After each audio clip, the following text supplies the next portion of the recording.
Hello बच्चों, let's read this question.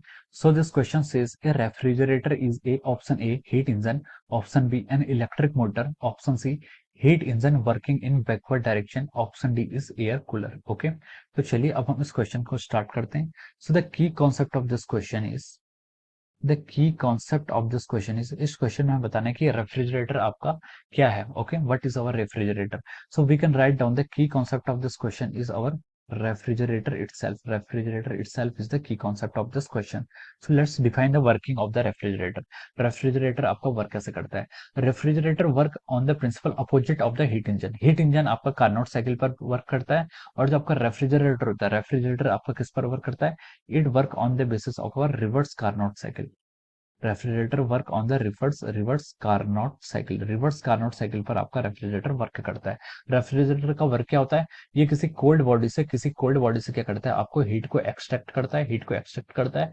This is its working substance, this is the working substance of the refrigerator. और उस heat को जो उसने observe की थी, it will send it to the heat sorry it send it to the sink. ये किसको करता है, इसमें सिंक को क्या कर देता है, यहाँ पर सेंड कर देता है. ओके, तो ये आपका वर्किंग सब्सटेंस क्या करता है, इसका कोल्ड बॉडी से किसी कोल्ड टेम्परेचर से आपका हीट को क्या करता है, आपको एब्जॉर्ब करता है और send it to the sink को क्या कर देता है, सेंड कर देता है. और इसको ये सब प्रोसेस करवाने के लिए हमें एक्सटर्नली इस पर क्या करना पड़ता है, कुछ वर्क डन करना पड़ता है. So this is the working principle of the our refrigerator. And we can say that जिसका जो वर्किंग प्रिंसिपल है, it is opposite of the Carnot cycle क्या है, रिवर्स डायरेक्शन में है. ओके, सो अब हम क्वेश्चन पर मूव करते हैं. क्वेश्चन पर हमें बोला गया था कि refrigerator is a first option is heat engine. So this is the wrong option. Refrigerator heat engine नहीं है, ये आपका रिवर्स हीट इंजन है, ये ऑप्शन हम बोल सकते हैं. ऑप्शन बी में हमें बोला गया an electric motor. This is the wrong answer, ये आपका रॉन्ग हो जाएगा. ऑप्शन सी में बोला गया कि heat engine working in the backward direction. So ये आपका रिवर्स कार्नोट साइकिल बोलना चाह रहा है. एक हीट इंजन है जो वर्क कर रहा है किसका, बैकवर्ड डायरेक्शन में. सो this is the right answer.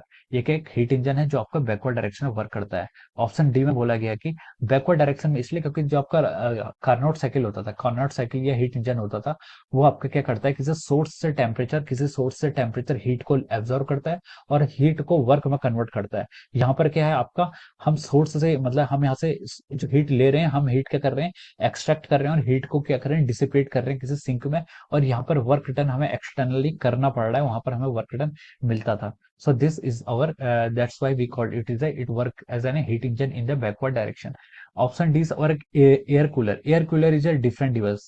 लेकिन दोनों का वर्किंग प्रिंसिपल सेम होता है, reverse Carnot cycle. But the right answer, हमें यहाँ पर राइट ऑप्शन बताना है, तो हम लिख सकते हैं कि यहाँ पर आपका जो ऑप्शन सी है, option C will be the right answer of this question. और option D is correct answer of this question. Okay, option C will be the right answer of this question. So I hope you all understood this concept. All the best and thank you so much.